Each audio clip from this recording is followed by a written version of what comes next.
worship's winners. Some people say the church is a place for losers, and they are right. This is a place for losers. People who have lost their hair, lost their teeth, lost their place, lost their memories, lost their savings, lost their jobs. It's a place for people who have lost their parents, lost the love of their life, maybe even lost their children. It's a place for people who have lost their way, lost their faith, and worst of all, lost all hope. This is a place for losers, us. Let's see who we are, and how we are, and how much we need and can help one another. We are the losers. God bless us all, everyone. Good morning, everyone. It is so good to have you all here on this rainy, dreary day, but it makes my heart glad you are all here on this day, that you fought the elements and have come in from the cold and wet to be here with us this fine morning. I am Reverend Hank Parish, your interim minister, as you all, most of you know. Those of you who don't know, hi. It is good that we are all here today. I can't think of any special announcements that I need to make, so I'm going to turn our the next part of our worship service over to our worship associate, Marsha. Well, good morning. As Hank said, I'm Marsha Maurer. I'm on the worship committee, and I'm the worship assistant today. Welcome to First Parish, whether you're old or new. If you are a newcomer, you will see in front of you a packet where you can get information about the church and information about how we can contact you, so please share that with us. I want to take a moment, if you've noticed, if you either came in the other way or even as you sit here now, if you notice that you're feeling maybe a little toastier than usual or a little more comfortable than usual, it's because a very, very major piece of work happened over the last 2 weeks, which was to install, I think, 3 new boilers in all the locations in the church where we needed that. So an incredible shout out goes to Kevin, our sexton, to the staff in the office who had to live through, I think, a period of time with no heat in order to make that happen, and also to Buildings and Grounds, who's been working on it diligently for a long time. So thanks to everybody who's made it possible to have more.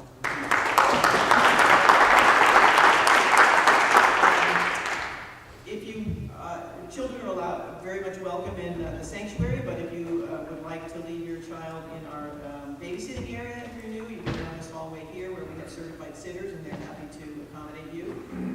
Also, if you have a need for either a listening device or some large print hymnals or other materials, those are located in the back of the church, and our greeters and ushers can help you. Pointing out in the back of the church, we have both greeters who are wearing the yellow, raise your hands, and I think it's Myrtle and Dave Leggett are our greeters today. They are happy to answer questions, to escort you to the parish hall where we have a coffee hour after church in this direction. You can go through the link. So keep your eye out on them. Much of the work that happens at this church does not happen on Sunday morning, but happens throughout the week, and notices of all that activity are in your purple handouts, so please take some time to read that. I think we have an additional announcement from Linda Carney-Goodrich. Come on up.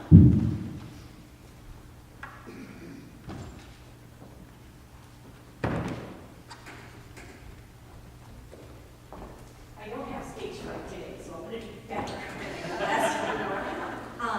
So we are doing a toiletry drive for Renewal House. That's a shelter for women affected by domestic violence and their children that is run by the UU Urban Ministry, which isn't it great that we do that kind of work. I just wanted to say a little bit about Renewal House because I taught a workshop there about 10 years ago, writing, and actually more than 10 years ago. I'm a little bit older than I realized. Writing in the parents' workshop. And one of the things I was most struck by the women was the amount of fear and uncertainty that they had in their lives. And one of the women there was someone who kept coming back to domestic violence shelters because she couldn't afford to live on her own. A lot of times, the people affected by domestic violence are financially dependent on their spouses. And it might not seem like a lot, shampoo, soap, right, tie, but those things add up. Imagine if you're a working person making a living, not a living wage, but minimum wage, and you have 3 children. Just how much those children might be doing without. So, If you're making a target run this week, if you're at Roach Brothers Say, pick up some laundry detergent and think about this. I know one of the best feelings I have in my life is at the end of the day, I get into my bed and my sheets smell so fresh. And imagine the kid you could be doing that for, just a little something.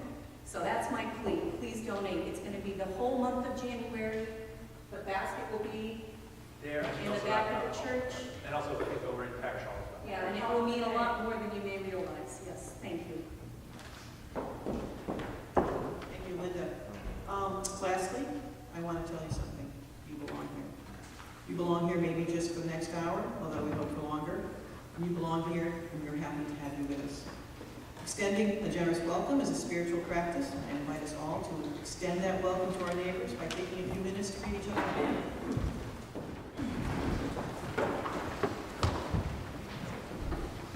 Our chalice lighting for this morning. We shall saunter toward the Holy Land, till one day the sun shall shine more brightly than ever it has done, shall perchance shine into our minds and hearts, and light up our whole lives with a great awakening light.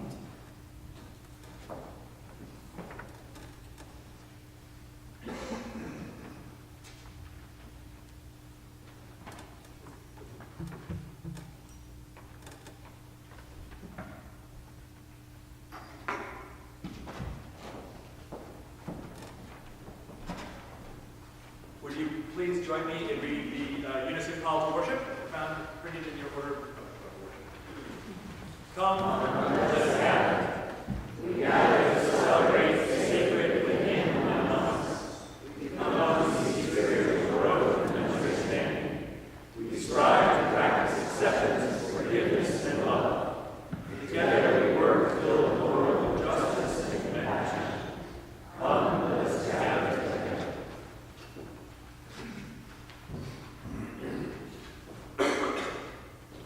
What is your earliest memory of church? I'll let the grown-ups think about that, because they're further back to have to think. But for our young folks, what is your earliest memory of church? You guys? Is it being here? And here when Teresa was here, we're talking, yeah. Anybody else? Any other young folks? Let me ask my daughter. Girls, what are your earliest memories of church? 2 churches back. In Bedford, yeah. Is it like a little playroom, or in the sanctuary yet in there? In the playroom, yeah. Yes.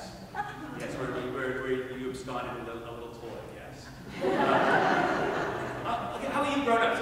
What is your earliest memory of church? Or religious community that you belong to? David? Kool-Aid. Yeah, the coffee hour for the kids, right? The crying room, oh. Yeah. You either have a really good memory or you cried for much longer. One of my very fondest, earliest memories of religious experience was singing in the children's choir, and I became ecstatic. I can believe that. I'm seeing it. Exactly. We went forward Catholic, mystery, the incense. Right. Yeah.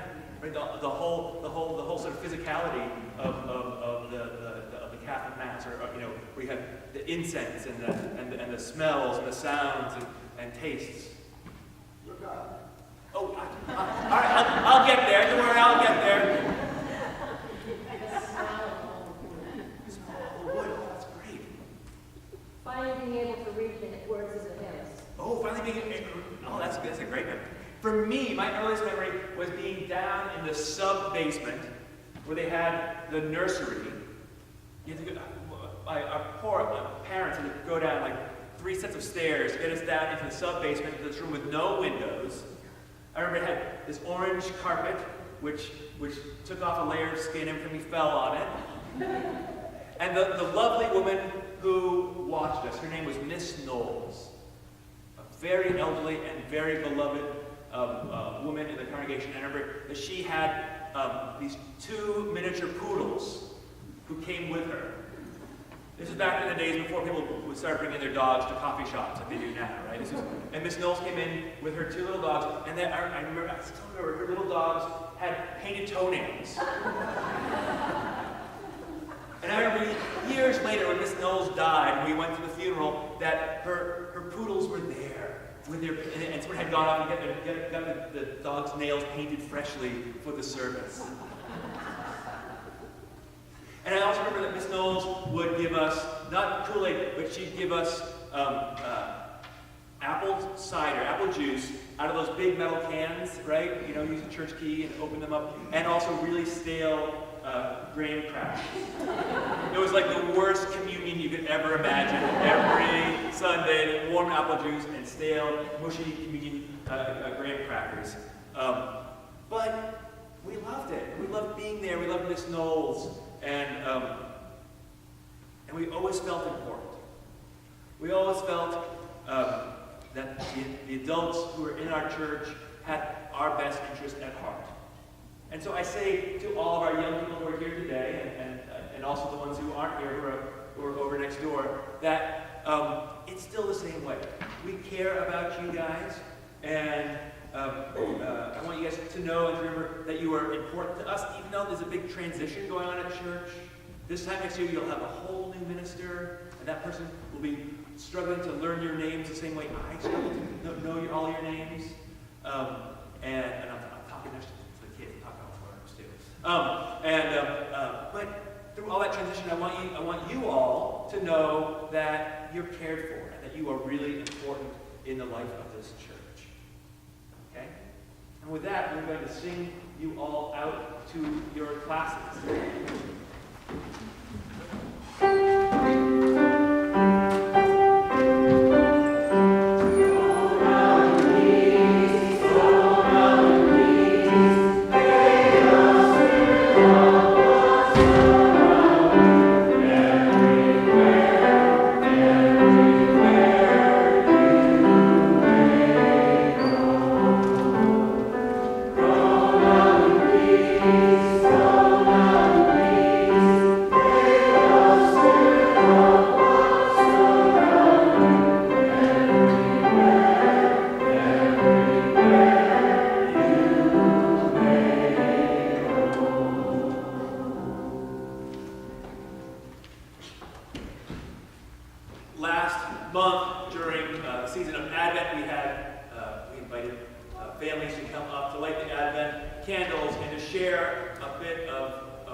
When a second church was built because of the growing congregation, that was located at Bose Lane and Center Street. By 1728, we had grown again, and we needed to build another church, and we came to this location, although not 1728, a church was built closer to the street, a little bit to the left of where we stood. And then by 1788, we had grown again and needed another building, which we built this building, although not the way it looks now and not in the location it's currently at. This building was originally closer to, facing towards, originally the door faced towards Thatcher Street, more towards where the Parish Hall is. And in 1835, right around the time when we had the split between the Congregationalists and our church, the Congregationalists started to build their building over there and had the gall to face it towards Canton Avenue. And we couldn't have that, so we lifted our building and turned it around Canton Avenue so that they wouldn't one up us. And during that time, this originally had balconies around the three sides, those had all been removed. We did a lot of renovation. Our steeple was actually not enclosed within the church. It was a freestanding sheet steeple that was encapsulated as well. We went from what's called a Class 2 to a Class 3 meeting house in those renovations. And so throughout this time, all of these things had been funded by members of this church. Originally, we actually used to sell the pews. And we have copies of the original deeds for the various pews. And we also would collect taxes every year on the pews to allow for a recurring funding to come in. Until the radical concept in 1895 of trying out an envelope system for generating additional revenue, because even then we had trouble raising our funds. And that's where we started with collections.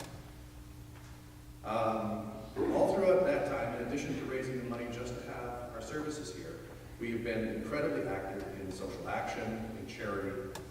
Just to give you a few examples, following the Civil War, our church was very active in education of African Americans, freed slaves in the South. Because this was a big challenge. The Civil War had freed the slaves. Most of them were uneducated, had very little skills, had very little way of making a life for themselves. And this was a really big challenge. And our church rose to that by donating a significant amount of funds to a small school that was formed in 1882 called the Tuskegee School, which went on to become Tuskegee University. We have a long history of helping them go from a log cabin schoolhouse to the university they are now. And in fact, Booker T. Washington used to come here annually and speak in this church about the progress that was being made for the education of African Americans in the U.S., specifically in Alabama, and came here every year. We annually supported a scholarship for a student to attend Tuskegee University. One of our ministers had left in 1885 around, had left a $20,000 endowment to Tuskegee University. So we had been very active in supporting that campaign as well. Another point that you may not know, the property at the corner of Thatcher Street and Canton Avenue was originally a farmhouse, and it was owned by Milton Academy. There was a 3-story farmhouse there, which members of our congregation raised money to buy the property in 1890. They had done that first to add additional lands to the church to protect that area. But one enterprising member of our congregation decided that there's a perfectly good 3-story farmhouse there, that we should do something about it. And so we started a convalescence home, which was open from May until October, and was to aid young women and young children who were either recovering from surgeries or exhaustion, etc. And throughout the years, they started off between about 35 and 40 people a year who was being serviced. There was a $30 a week boarding charge if you could afford it, and if you couldn't, we supported you to come. By the 1890s, we were helping on the order of 200 patients a year. And in 1900, we actually opened it year-round. In 1905, the Cunningham estate graciously offered to donate the Cunningham House to allow us to increase the work that we were doing with our convalescent home. And up until that point, we had been dealing with non-infectious diseases. When we moved to the Cunningham home, we added a small infectious diseases wane, and hired a doctor to support that as well. This whole process led to Milton Hospital. So basically all of the healthcare within Milton originated from the convalescent home that was started by our congregation on that little property over there. In 1906, during the Great San Francisco Fire, our congregation raised over $50,000 in today's money to send. We also sent over 17 barrels of clothing to support the people who were devastated by that tragedy. Also, in addition to raising money through selling pews, etc., we had groups going by various names called the Guild, or then training over the Parish Union, which was members of this congregation that got together to raise money to help support both the church and our outreach. Throughout the 150 plus years that this group came about, we would donate money, food, supplies to various charities, shipping barrels of clothing and food to the Caribbean islands that needed help. We would support congregations, both locally and far within the U.S. who were just forming as Unitarian Universalist, and we would send them hymnals, we would send them money, we would send them support. They would also, through our church sales, support the running of this church. The Guild and the Parish Union supported over a quarter of our operating budget through additional raising of money. And then the rest went to hosting lectures, hosting musical events, and hosting charities as well. Also, throughout the years, more in the early 20th century, we see the development of our endowment, where people from our church are leaving money to help the future of the church, either leaving money which today we use to support the social worker that money supports within the church. Social worker currently, between our money as well as other gifts throughout the community, is supporting over 500 families within Milton who are in need. And also monies to support the general operations of this church. So you see, and this is just, and I have probably already gone over my 4 minutes, but these are just a few things that I pulled out. So these are just a few things I wanted to pull out to really talk to you about the history of our church and the deep, rich history we have on both supporting the worship that happens here and helping support the town and the world around us. We continue to do this. And most interestingly, I find is that reading through a lot of these histories is the same challenges that we have now they had then. Figuring out where we're going to make our budgets. Figuring out how we were going to help people in need. I just read this morning about how they had to replace the furnaces back in the 1800s and the challenge to get the money to do that. So none of the challenges that we're experiencing now are new. We've been fighting these for the last 350 years. And so what this brings me to really is talking about stewardship and what we need to help support our church now. The pledges that everyone made are greatly, greatly appreciated and are instrumental for us to be able to run this church. I also think, though, it's important that we talk about what it actually costs to run this church and the blessings that we have had to allow us to do this. Currently, it costs around $4,000 a year per family to run this church.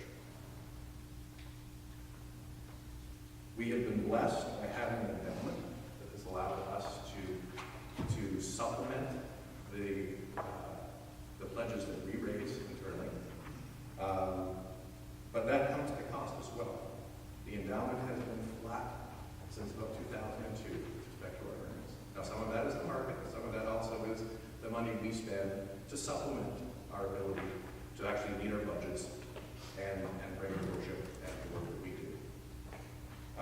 So what I'd like you to do is, when you think this year about what you want to contribute again, think again about, as you do every year, I'm sure, what you can contribute, what First Parish means to you, what we could truly do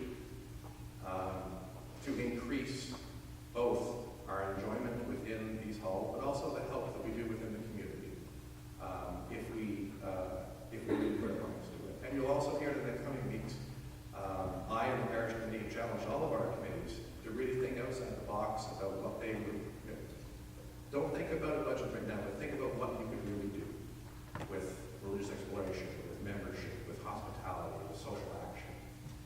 and then come and challenge our membership to step up and help us achieve those goals. And so, finishing my long 5 minutes, I just want to thank you for listening. I'd be happy to talk with you at any time if you have any questions about the finances, what we can do, what you can do, or how you can help First Parish. And with that, I'll end. Thank you.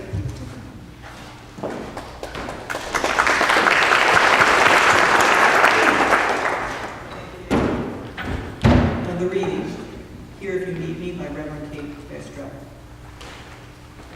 Perhaps 40 minutes after I heard the news of Drew's death, I was sitting in the living room with my friend Monica when the doorbell rang. Monica sprang to answer it. A young man stood on the front steps, clad in a spiffy dark suit, his hair neatly combed. Holding out a pamphlet, he beamed at Monica. Have you heard the good news? For a long second, Monica glared at him, not sure whether to punch him or laugh hysterically. She compromised by slamming the door. A few minutes later, the doorbell rang again. This time I answered it. It was my neighbor, an elderly woman I had exchanged no more than a dozen words with in the 10 years I'd lived in Thomaston. She had potholders in her hands, which held a pan of brownies still hot from the oven, and tears were rolling down her cheeks. I just heard, she said. That pan of brownies was, it turned out, the leading edge of a tsunami of food that came to me and my children, a wave that did not recede for many months after Drew's death. I didn't know that my family and I would be fed 3 meals a day for weeks and weeks. I did not anticipate that neighborhood men would come to drywall the playroom, build bookshelves, mow the lawn, get the oil changed in my car. I did not know that my house would be cleaned and the laundry done, that I would have embraces and listening ears, that I would not be abandoned to do the labor of mourning alone.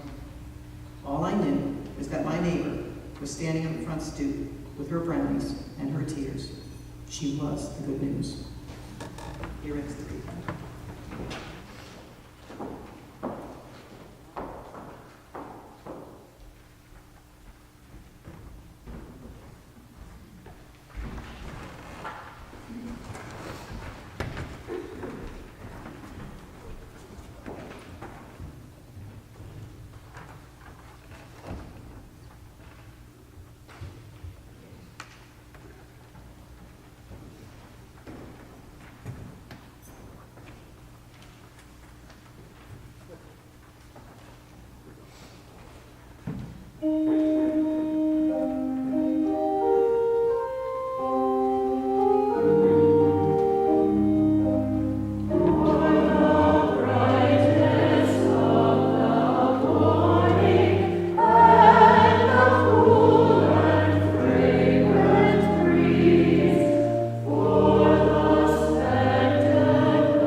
recently when the box truck lost control and slammed into his main state police cruiser on a bridge just 2 miles from where his wife and 4 young children sat having their breakfast. It wasn't supposed to be like that. Drew was about to retire from the police force and start at Bangor Theological School, coming in September, and to begin the process of becoming a Unitarian Universalist minister, and eventually become a chaplain with the police force. And his wife, Kate, was to stay home and write and take care of their children. But it was Kate who entered Bangor Theological School that following autumn, and it was she who became a Unitarian Universalist chaplain for the main warden service. In her book, Here If You Need Me, she tells the story, her story. A story of a calling of sorts. Though, as she told one of her Baptist classmates, who, upon hearing why she was at divinity school, said, it must be God's plan. Kate replied, what sort of God would kill my husband so there could be one more Unitarian Universalist minister? And yet it is her vocation, her calling to minister to the other wardens, police officers, emergency workers, and to families of people who get lost in the woods. In her work, she is able to help those fearful, those grieving, those afraid of the message of hope. One story in her book, she tells of sitting in a cab of a truck with a brother of a woman who has committed suicide. And he asked why God would allow all this to happen. And she told him, look around. The game wardens have been walking in the rain all day, walking through the woods, the freezing woods, trying to find your sister. They would walk all day tomorrow, walk in the cold rain for the rest of the week so that they could bring her home to you. And if there is one thing I am very sure of, it is that God is not less kind, less committed, or less merciful than a Maine game warden. We do this thing called church, not because we love the building, or the name that is in front of it. We do church because we love each other, and because we want to be loved. In fact, we have so much love to share that we can spread it out even to the kids. We can spread it out to those who need food, to those who receive grants and financial gifts from us. A few years ago, I attended a workshop put on by the Massachusetts Bay District of Unitarian Universalist Congregations on creating and sustaining pastoral care teams. And after hearing many of the stories, one of the folks I was with turned to me and she made a statement that I still remember. She said, wow, we are the brokers of love.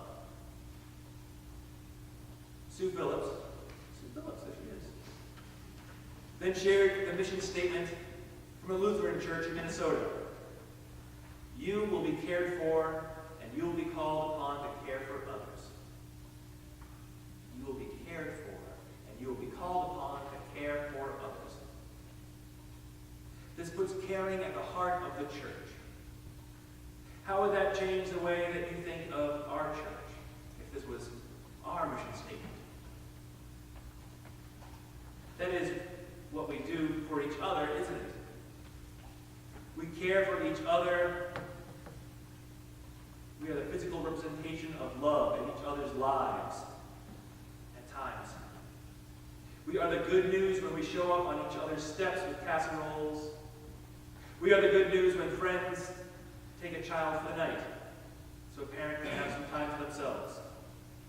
We are the good news when we get together for coffee and a prayer, when the youth group sends care packages off to college students or cookies off to the fire department on Christmas Eve, when the caring committee brings food, or sends a card, or sits down and chats with those in distress, when you call an old friend who you've missed, you too become the good news. We are the good news for each other and for others outside this church. couple of years ago, I went to the installation of the local Episcopal priest. The bishop gave this wonderful sermon. And in it, he talked about the high expectations that they had for members at this church. And it made me wonder if in our congregationally based churches, if we have been as vocal about our expectations that we have for you. Because I know that you are good and righteous people who want to do the best for your families, your friends, your church. I know that. And we all know what this year's stewardship campaign means. It means giving that new minister, that clergy to be named later, a leg up when they start their new ministry here with you. Having a good stewardship campaign, it means showing that this place means a lot to you. Money is a funny thing. We are happy to have it. We are grateful for the financial gifts that are given in the past to keep this church healthy, yet we ourselves maybe don't always give as much as we could to the church. Maybe you think, well, our church doesn't have as many programs as other churches do, so they don't need all that money. Or maybe you think, this church doesn't have as many social justice programs as other places do, so maybe that's why I don't give as much. Of course, if you gave the money, we could fund those programs. If there was more money, we could pay for cool projects. Each of the committees in this church have started to submit their dream budgets for next year. And there are fantastic ideas that each of the committees have. And so why don't we fund those dreams? A little aside, as many of you know, I am, as at the same time that our search committee, members of our search committee are going through looking at records of ministers who applied to those churches. I am in the process of applying to churches as well for next year. And one of the things that I keep seeing over and over again is that people keep saying, we want our church to grow. And then the reason they give why they want their church to grow is so that the new people, when they come, that they will contribute more money to keep the place running. Not to spread the message of the faith, not to share our good news, but to keep from having to give more themselves. I hope I get a chance to ask these search committees about that. Because I am wondering what they would say if I propose that instead of working hard to get 40 new people to join the church, what if we get one really rich person who's really generous? That might be easier for us to do. And as a matter of fact, what if whoever is going to win that Powerball, what if we get them to join the church, then we try to get rid of some people who are already here, right? We could be a church of one person with that Powerball ticket. I just want to see what they say when I ask them. Maybe that's why I'm only doing intra-ministry and not settled ministry.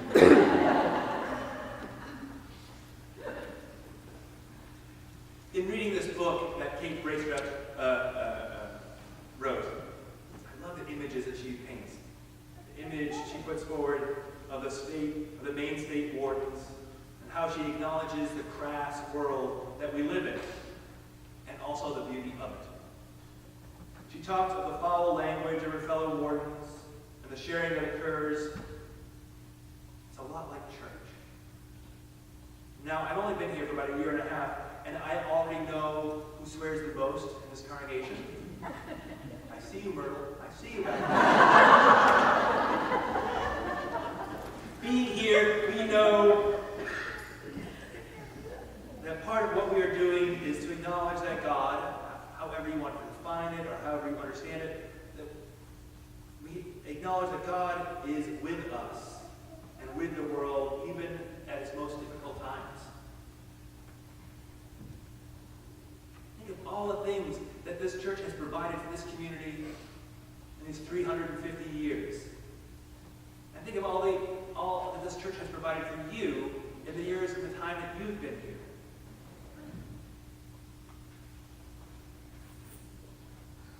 Think of the wonderful services, the fun you've had at events, a chance to deepen your understanding of the holy, the way folks showed up at your door with a casserole when your child was sick, the way the minister was there when you were in the hospital,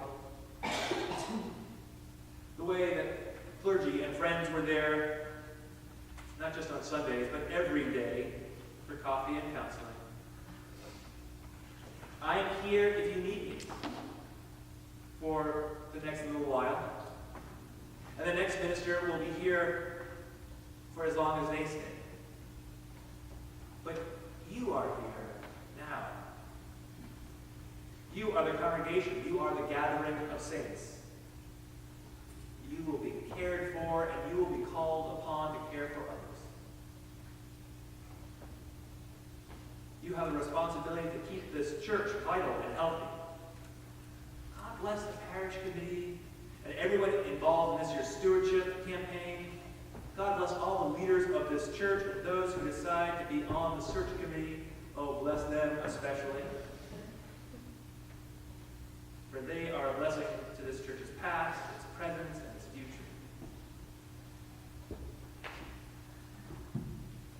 Let me tell you something else that Bishop said at that Episcopal installation a couple of years back. That God sees us all as saints, empowered by the Spirit to do things that you never thought you could do by yourself. Who knows what will happen? Now, Kate Braestrup ends her book with a story of an elderly woman with Alzheimer's who wandered into the woods, and a large group of individuals arrived to help scour the area. This is how she describes the crowd. There were a half dozen elderly backwood guys in torn flannel shirts, a gaggle of college students with unfortunate piercings, a Shriner or two, members of the local equestrian club, the owner of a stained glass studio and her domestic partner, a state senator with his teenage daughter in tow, a high school soccer team who abandoned its practice, some U.S. Marines who were waiting to be deployed to Iraq, and under the supervision of armed guards, a group of men in neon yellow shirts from the county jail. She doesn't tell us if this woman is ever found. She writes, "For in the end, this is not a story about success, how richly deserved and deeply desired such success might be. In a true story, the end is never tidy." She finishes the story by telling how all of the searchers returned to the local fire hall for some dinner. And when the lost woman's son comes in, he exclaims, "Look at all this! This is incredible! Everyone in the world is here. It's a miracle. It's a miracle. It's a miracle. Be the good news." Amen. Join me in singing our next hymn. You find it in the silver and gray hymnals. My life flows on, an endless song is number 108. Please rise as you are. Over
Let us open our hearts to prayer. Now, as we sit here on this gray, dreary morning, we are aware that as we bow our heads in times of praying, praying is not always easy for us. Yes, sometimes it is very difficult as we search for ways to express the deep concerns of our lives. We want to be open and honest, so we ask for guidance and for solace with what we do. Teach us in the ways of thanksgiving that we will know how to express our gratitude in what we say and in what we do. Teach us also in the way of cooperation that we may truly be sensitive to the needs of others.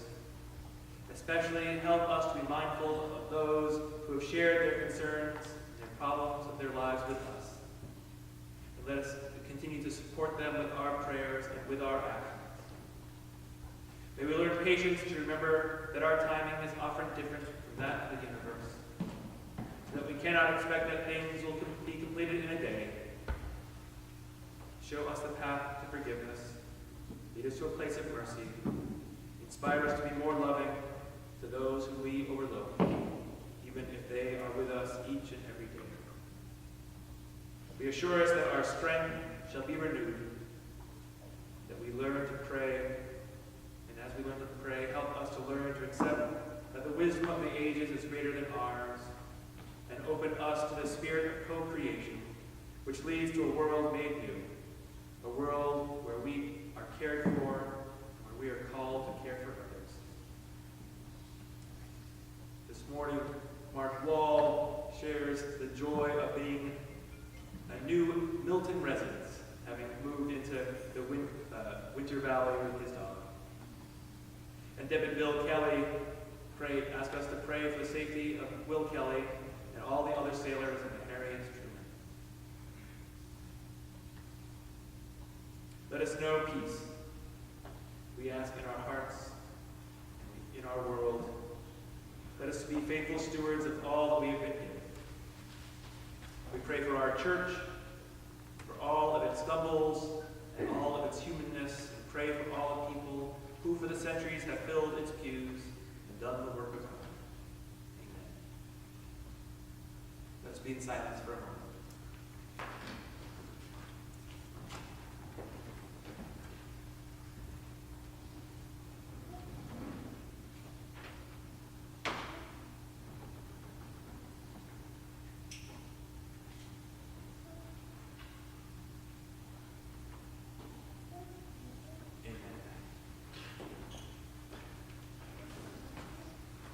If you are proud of this church, become its advocate. If you are concerned for its future, share its message. If its values resonate deep within you, give it a measure of your devotion. This church cannot survive without your faith, your confidence, your enthusiasm. Its destiny, the larger hope, rests in your hands. The offering will now be given and received.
May these gifts be transformed into strength for this faith community, into comfort, food, and shelter for those in need, and may we be transformed by Jesus.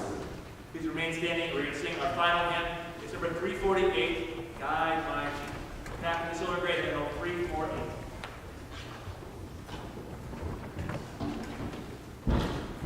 Oh, and if I haven't said this already, there are these really wonderful, fantastic little programs that the Stewardship Committee put together. They're in your pews, they're going to be out there, you get them in the mail, they're going to be showing up like a letter from Hogwarts everywhere. So take it home, they're really great.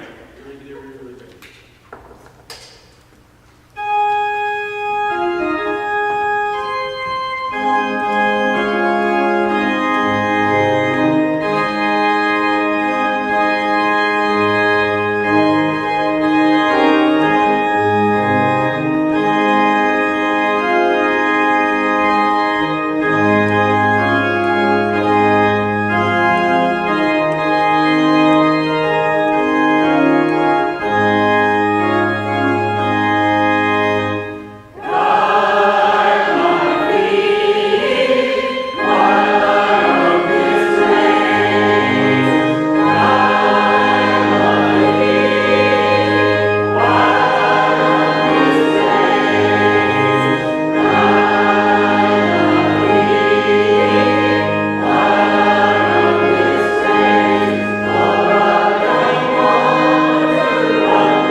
Worship is over. Our service begins.